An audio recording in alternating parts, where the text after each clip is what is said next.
हरि ओम नारायण हरि। आज हम देखते हैं कि प्रभु का क्या आशीर्वाद आ रहा है हम सब लोगों के लिए। और कार्ड वैसे मैं पहले भी शफल कर ही लेती होती हूँ, तो इसलिए इतनी कोई परेशानी की बात नहीं होती है। पहला कार्ड आ गया और अब देखते हैं क्या आती है। गुड।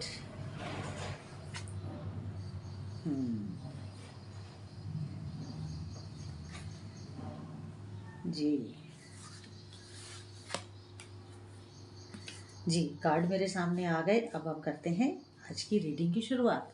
आप सबकी शुभता को प्रार्थना करते हुए मैं आज की रीडिंग शुरू करती हूँ। तो देखिए, पहला ही कार्ड ये बता रहा है कि आपकी जो विश है वो कंप्लीशन को प्राप्त होने वाली है, यानी कि फुलफिलमेंट होने वाला है आपकी अपनी इच्छा का।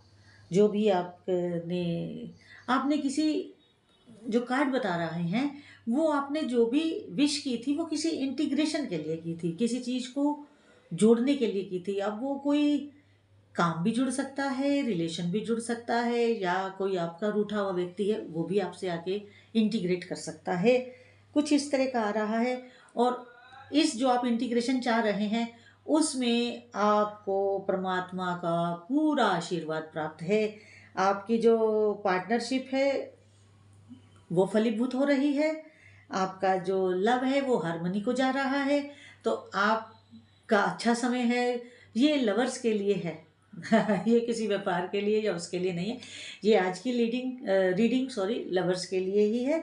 तो आपका जो प्रेम है वो चाहे पति पत्नी का हो, चाहे आपके उसका हो, या आपके किसी माँ बाप का आपस में हो, या किसी और रिश्ते का। लव तो हर चीज़ में होता है, फैमिली लव भी होता है। वो तो जो जिसकी परिस्थिति हो वो उसको इसी रूप में ले। इसके अलावा आपका जो अवेकनिंग है वो भी बड़े अच्छे ढंग से हो रही है। आप बहुत अच्छे ढंग से अवेक हो रहे हैं अपने इन संबंधों को लेकर के। पहले जो कुछ आपके अंदर गलत फहमियाँ थी वो दूर हो रही हैं, और आगे जो है आपको एक अवेकनिंग हो रही है। आपका मन मस्तिष्क जो है वो और ज़्यादा खुल रहा है। पहले जिन चीज़ों को लेकर के आप परेशान हो जाते थे अब उनसे आप परेशान नहीं हो रहे हैं, क्योंकि आपकी अवेकनिंग हो रही है। जैसे ही हमें समझ आती है ना, तो फिर हम उतना रोना गाना नहीं करते हैं। जैसे एक छोटे बच्चे से छोटी सी उसका खिलौना छीन लो तो वो रोने लगता है, लेकिन जब हम बड़े हो जाते हैं तो कोई छीनता है तो थोड़ी ना रोते हैं, क्योंकि वो हमें उतनी समझ आ गई। तो जैसे ही हमारी विजडम बढ़ती है, हमारी इंटेलिजेंट होते हैं हम धीरे धीरे, तो फिर हम उन छोटी छोटी बातों के लिए रोते नहीं है। वही बात है कि आपकी जो है अवेकनिंग हो रही है। आपका एक तरह से रीबर्थ हो रहा है। रीबर्थ मीन्स आपकी सोच का, क्योंकि आपकी सोच जो है वो मैच्योर हो रही है। और उस मैच्योर सोच के साथ जब आप काम करेंगे तो आपका निश्चित रूप से रीबर्थ होगा। जब हमारी सोच परिपक्व होती है, मैच्योर हो जाती है, तो फिर हमारे सोचने का, करने का एक नज़रिया अलग हो जाता है, वे ऑफ वर्किंग अलग हो जाता है। तो वही आपके साथ भी घटनाक्रम हो रहा है और आप उसी दौर में से गुजर रहे हैं। अब आगे क्या? अब आगे ये कि आपकी जो विजडम है, आपका जो एक स्पिरिचुअल एनलाइटमेंट है वो भी साथ के साथ हो रहा है।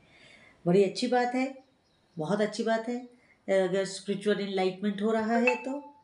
और इसके अलावा आप जो हैं वो कुछ पुरानी बातों को लेट गो कर रहे हैं, छोड़ रहे हैं, भूलना चाहते हैं। उन चीज़ों से, उन हालात से, उन सर्कमस्टांसिस से बाहर आना चाहते हैं, और वो आप बहुत जल्द आ जाएंगे उनसे बाहर।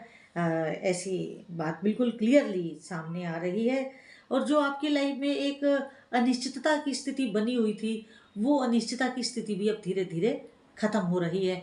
आप एक सुदृढ़ और सुनिश्चित मार्ग को ले रहे हैं, और आगे उसी पर आप चलने का विचार भी बना रहे हैं, और आपका वो विचार आगे बनने भी वाला है और आप उसमें सफलतापूर्वक चलेंगे भी। तो आपकी डेवलपमेंट सुनिश्चित है, आपका विकास होगा ही होगा। आप बहुत आगे जाने वाले हैं, और थोड़ा सा आपको थोड़े समय के लिए घर से बाहर भी रहना होगा, और उस प्रवास के दौरान आप अपना विकास ही करेंगे। आपको अपना विकास करना ही पड़ेगा, क्योंकि घर से दूर जाने का मकसद ही आपका अपने कार्य को या कुछ ट्रेनिंग वगैरह के लिए आप जाएंगे, ताकि आपका काम और आगे अच्छे से बने।